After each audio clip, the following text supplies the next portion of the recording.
Welcome to my F1 channel. Welcome to Peter on Pole. My name is Peter in pole position. In the lead up to Drive to Survive Season 3, I'm going through the start of the very beginning and reviewing every single episode. And we are currently Season 1, Episode 8, The Next Generation. The episode starts with like a cluster of crashes. And it's just like, whoa, it's like straight away, it's like almost like action thriller. It's horror in a sense. There's so many crashes that are happening in the opening pieces of the episode. And so in my mind, I was thinking, okay, this is to do with safety. We're going to get a bit of that because I think they do need to do an episode on the whole safety aspect and things like that and the risks of Formula One. But obviously with the title in mind, I thought, where are they going with this? Of course, they bring up the late Jules Bianchi, who died in Formula One in a crash. He died later on in the hospital. And yeah, you know, it was just a sad day for Formula One. And again, they were showing him and I thought, where are they going with this? And of course, the next generation, his godson, Charles Leclerc, as well as Pierre Gasly and Marcus Ericsson, they mentioned in this episode. These are the three people that really get a mention in this episode. Charles Leclerc's point is to try and make it to Ferrari. This is his first year in F1. Jules Bianchi was en route to become a Ferrari driver, but of course circumstances prevailed that. But Charles' goal was to, you know, sort of go ahead and do what his godfather tried to do and become a Ferrari F1 driver next season. I mean, this guy came out very strong, very bold. Already I got this sense of a tough character mentally, somebody who's very confident, somebody who will push at anything to become the best. Any F1 driver that becomes an F1 driver basically is somebody who is determined, is somebody who has got passion, somebody who does think outside the box. If you wanted to become a Formula One driver right now, you have to have a level of character, a level of perseverance, a tenacity to get to this stage. So yes, that comes with a Formula One driver, but it's still amazing to see and hear somebody like Charles saying, I want to be in Ferrari in my second year in Formula One. Bold stuff. We get to the Alfa Romeo Sauber sort of center, their home headquarters. And there's a guy named, it's spelt Beat Zender, but I think it's like Pierre Zender, something like that, right? Something French or German or something like of that nature. But he talks about how they're a very well-run team, to the book, maybe a bit too to the book, a bit too honest. And he was talking about, you know, had we been a bit less honest, we would probably have championships. And I was thinking, wow, okay, you know, this is quite punchy and bold. This is coming, you know, a team member of the team, a very high man in regard as well, which was very, very interesting to hear because it kind of gives you that picture of, you know, the championship teams, yeah? They are slightly dishonest or they see loopholes and actually go straight through them. They see the grey line or the thin line, if you will.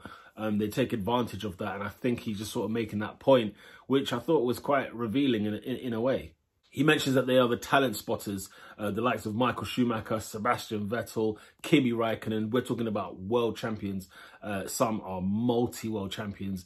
And basically a lot of these people seem to come through Sauber and then end up going into other teams such as, you know, Ferraris and Red Bull and so on. Amongst the team, they've you know, spotted, let's say, or created 12 different world champions in Formula One. And you think to yourself, man, Sauber, like, you really should, like, be holding on to your talent. Of course, you know, financially, they're not one of the strong teams. They don't necessarily always perform at the best. The car isn't always necessarily the greatest. But, you know, and when you're competing with the likes of Ferraris and McLarens and Mercedes, Red Bulls, they are big teams that they're very difficult to compete against. In 2017, Sauber finished at the back of the grid. They were the worst car on the grid last season. Fred Vasseur comes in as the CEO. They bring in a new CEO who restructures the team, who's very, very different.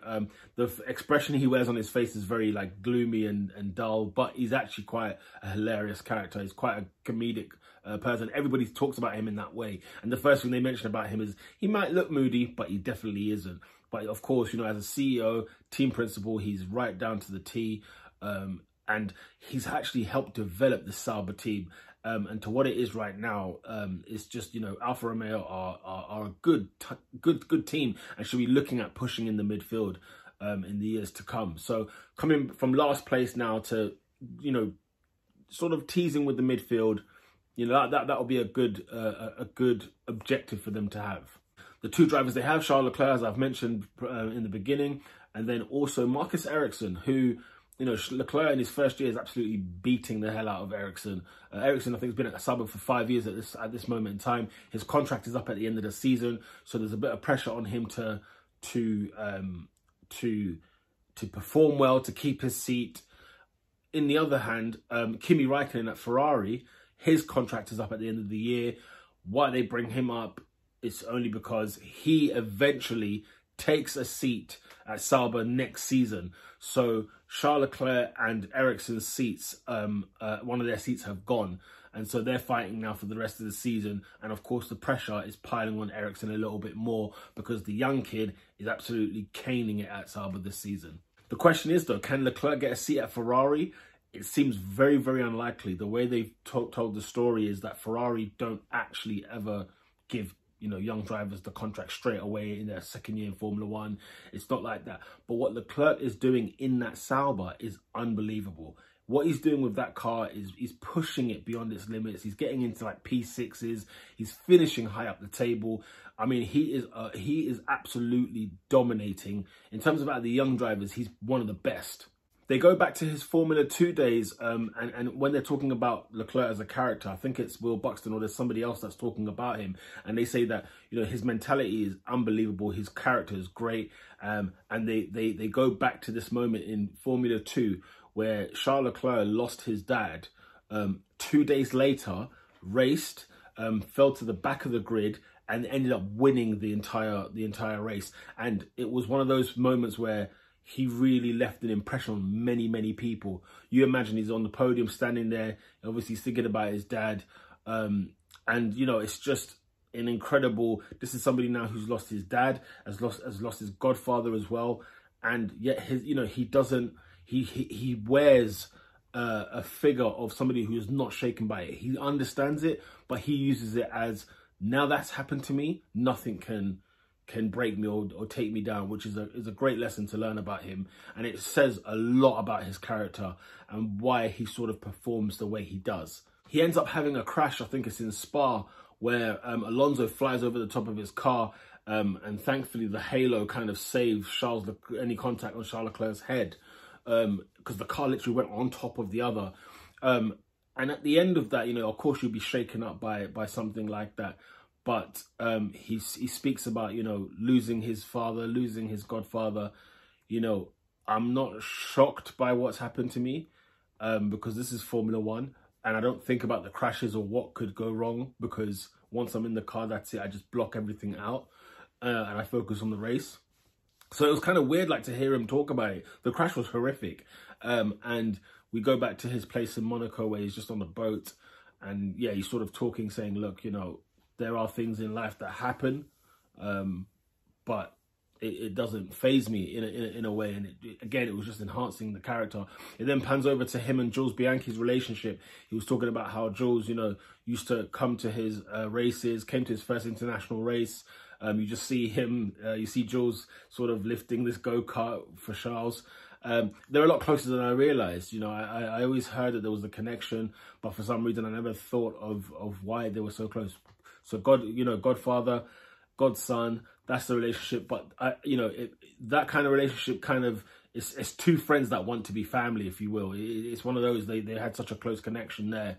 And of course, after the crash, he went to see Jules, and they showed images of that, him at the funeral, things of that nature. So, you know, this kid, you know, Charles Leclerc is still a kid at the time, and, you know, he's gone through a lot, and it, you know, for some people it makes or breaks you, and it's clearly strengthened him. It's made him a much stronger person. From then, his dream has always wanted to be to drive for Ferrari so that he could honor his godfather, Jules Bianchi. I mean, in some ways you feel like, listen, do it for yourself. But in this scenario, you know, you can't help. If that's his drive, if that's his motivation, if that's what pulls him and it makes him the man he is, listen, whatever works for you, do whatever does best. Yeah, so it was just good to see this kind of unique sort of vision and goal from a Formula One driver.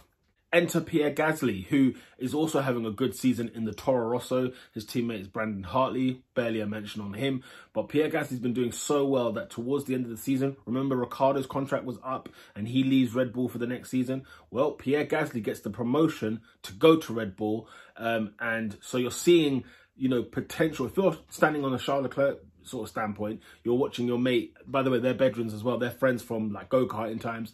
When you're seeing your friend getting into a big team, you think, man, this could be possible for me. So it's a good way that the way that Netflix sort of directed the two characters of two people who are doing good, two young drivers, they're doing great. Can they step up to the big league? And to do it, you know, in the next season was probably unlikely, but Red Bull have, of course, tested and tried their young drivers.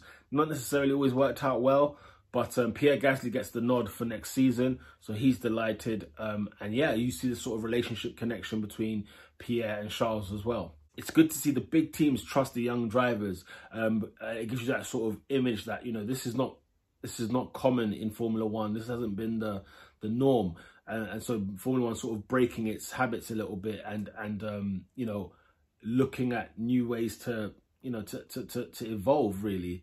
Ericsson, of course, on his last year of the contract, he desperately wants to stay. Hearing the news, of course, of Kimi Raikkonen, obviously it comes as a bit of a shock to him because he knows that his place is up for grabs, or even Charles, depending on how they perform by the end of the season. We get to the Italian Grand Prix and they show us a practice session, which they don't normally do on Drive to Survive. So this was interesting to watch out for and to see. And Ericsson's doing good. He's had a good practice lap. Then he goes for full throttle. He's driving 200 miles an hour down the straight at Monza. And all of a sudden loses control of the car. The car spins, it absolutely hits into the barricade. There's a massive accident that happens. Everyone's in shock. We're talking about 200 miles an hour, 340, you know, kilometers per hour, about that. And, you know, everyone stood quiet and still. And team radio speaking, you know, Marcus, you okay? You okay? You're getting no response. The music kind of gets a bit more dramatic. The way Netflix makes you feel that, you know, the suspense, the tension, you're just hoping he gets out. Again, you know, he's sort of speaking over, you know, in the narration, Ericsson's like, you know, I don't know, you know, you just don't know what happened. You can't explain what it was. I was just going straight and it's simple and I turned right and left and that would be it. But for some reason on a straight, the car just lost, whether it was the front end or the rear, just completely went off. And then eventually he speaks and he says, I don't know what happened. And they're just asking him, his team are just asking him, are you okay? And he's like, yeah, I'm okay. And he gets out, as he gets out, big roar from the crowd. And it's just like, oh, sigh of relief, because the last thing we want is any more deaths, any more fatalities. Had this been 5-10 years ago, it's very possible this could have been a fatal crash. And, you know, there's that serious side and the dark side to Formula One where things like this can happen. You know, Ayrton Senna is in the piece at the beginning where, of course, his crash that happened to him, which, you know, how he lost his life on the track. And it's just, you know, and after Jules, they've spoken about that. You're seeing this Ericsson one, the way they're sort of, you know, if you didn't know anything with Formula One all that season, you're probably panicking, thinking, oh my God, don't tell me. Luckily, he gets out. You could tell he's a bit beaten up because as he's walking, he's sort of stretching his neck. He's you know, he's trying to sort of feel his body a little bit as he's walking back to the garage. But yeah, it's a very like somber moment, just for a little bit. Yeah, Ericsson talks about that crash as well and mentions that, you know, when you have a crash like that, you lose a bit of confidence for sure because you can't explain why something like that happened. And then the next race is Singapore, street circuit at night, and one of the toughest races for any F1 driver. Singapore, of course, on the equator, and so the temperatures are very humid, and I think maybe that's why they do it at night. But it's a very humid circuit. You imagine the F1 drivers wearing their overalls, the mechanics, the lot, and they just showed the clips of people sweating, people taking in ice pops, like kind of, you know, lollies, people taking in this cool, massive aircon that's just blowing into their torso, just so they can cool down and jump in ice baths. You know, who wants to do ice baths on, you know, voluntary? But these guys do because of the conditions of the circuit. The pressure's on for all three drivers because obviously Ericsson trying to save his position next year. Leclerc and Gasly, they're learning the circuit. Leclerc, I think it's his first time ever in Singapore. And they're battling it out for position. Marcus Ericsson is having a hard race. And as the race has gone on, you just feel like they're talking about how their body is just getting battered. Your neck, your head, you're getting headaches, you're getting all sorts of things. You're driving for 2 hours in the humidity. And in the end, you know, only Charles Leclerc picks up points. Marcus Ericsson doesn't, and neither does Gasly. But it shows, like, you know, this is a real test for any young driver coming up, you know. And at the end, you know, you feel sorry for Marcus because he explains, you know, you work hard, you train hard. Whenever you're in the gym pre-season, you're thinking about this race in particular because this is the race that demands the most out of your body. You want to be in the peakest condition, prime and ready. And I just love how, you know, the way Netflix has created the behavior and characters of certain tracks, you know, like your Monacos, your Silverstones. Now we've got Singapore, and Singapore, of course, you know, the way that it's portrayed. Now I know this is the most hard-working circuit. This is the one that takes the most out of your body. This is the one where you sweat the most. You probably lose, like, you know, kilos in weight. And the amount of water, he was talking about being dehydrated throughout the race and things like that. And it's just, no matter, you know, you sort of get this impression of what to expect when you're driving in Singapore. And at the end, he says, you know, you do all of that for 2 hours and to come out with no points is just devastating. It's not like he finished last. He finished, I think, 11th. He was just 1 place off, trying his hardest to push to 10th place to get in the points. But unfortunately, he couldn't. And it kind of just feels like tough because meanwhile, his teammate gets into the points, has had a good race. He's overtaken Gasly. Gasly, I think, finishes 13th in that race. So it's been a tough day for him, but it's been a great day for Charles Leclerc. After you've watched the race as well, because the way they put the music in, the way the photo, you know, the cinematography, if you will, that's on the clips, I actually felt exhausted after the race as well. And, you know, I'm only getting quickly a bite size of 1, 2, 3 minutes max. And at the end of it all, because of the way they're explaining it, they're talking about how tough it is, how intense it is on the body. And you're watching them drive, and, you know, your body is sort of is getting, you know, your heart rate is getting a bit elevated as well. And at the end, you're just like, whew, that race was hard. That was tough. You know, so my posture kept changing, you know, throughout watching those clips. And it was just great how they caught that and made me sort of relive that moment. You see them afterwards, they just look shattered. After, you know, you see them in their uniform. Some of them have like white uniform, and it looked a bit brownish in a sense of just looked dirty, full of sweat. And they just look shattered. All of them just look battered, like it's been a long race. So that is a proper hard-working race, that one. 2 weeks later, it's announced Charles Leclerc is going to Ferrari. The dream has come true, and he has got the Ferrari seat. Unbelievable stuff. Just before that, sadly, Ericsson is told that he will not be renewing his contract at Sauber. So he loses his seat there. But yet Charles has gone the other way. So there's still a seat at Sauber, but they're not giving it to Marcus Ericsson.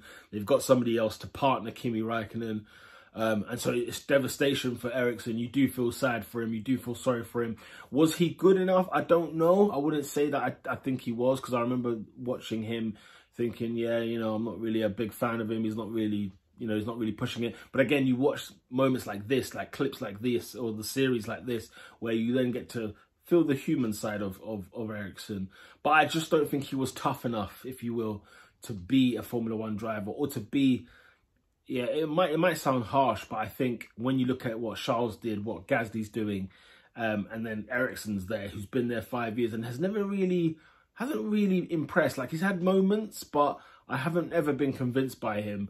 And so it's actually the one person I don't necessarily feel that sorry for. And it's no disrespect to Ericsson at all. I bet he's a lovely person. But in terms of just as a Formula One driver, it's the one when I'm thinking, yeah, I think Sauber did make the right decision in there. The joy and the elation, however, of Charles Leclerc talking about Jules Bianchi, this is what he would have wanted. And so he's going to race and drive for Ferrari in honour of Jules Bianchi. And it's just a lovely touch, a lovely end to the episode. And yeah, you know, you hope nothing but the best for Charles. You hope that he will become world champion. And Sauber, yet again, losing another possible world champion. So, you know, it's there's a few layers into this. So Gasly at Red Bull, Charles at Ferrari. Look at what the big teams are doing. Excellent way to end the episode. Comment below if you like that episode. Let's have a discussion on that. Like the video if you did like the video. And subscribe to the channel. Help us elevate and move on. Remember, we're driving forward to season 3. I'm going through season 1. Up next will be episode 9. We're nearly down to the end. 2 more episodes left of this season, and we'll move on to season 2 very quickly. Get on to season 2 so that we're just prime and just ready for season 3. With that said, people, lights out.